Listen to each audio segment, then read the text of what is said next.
लाडक्या बहिणींना राज्य सरकारनं लवकरच 2100 रुपये द्यावेत असं आवाहन केंद्रीय सामाजिक न्याय राज्यमंत्री रामदास आठवलेंनी केलं आहे।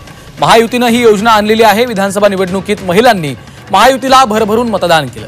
आता सरकारनं लवकरात लवकर वचनपूर्ती करावी असं आवाहन आठवलेंनी केलं आहे।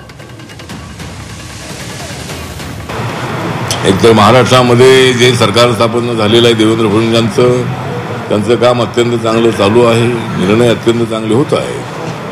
पण लाडक्या बहिणींना जाहीर केलेले 2100 रुपये सध्या त्यांना देणं थोडं अडचणीचं असलं तरी जाहीर केल्याप्रमाणे 2100 रुपये त्यांना मिळावे।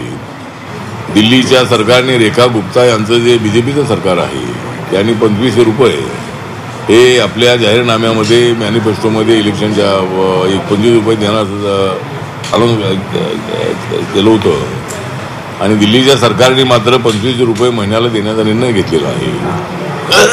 आणि त्या महिलांमध्ये फार मोठी काटछाट होऊ नये आणि सरकारने दिलेले आश्वासन आहे त्यामुळं महिलांनी भरपूर मतदान केलेलं आहे। दलित बौद्धांनी मोठ्या प्रमाणावर मतदान केलेलं आहे, त्यामुळं सरकारने दलित बौद्धांच्या प्रश्नांकडे लक्ष दिलं पाहिजे।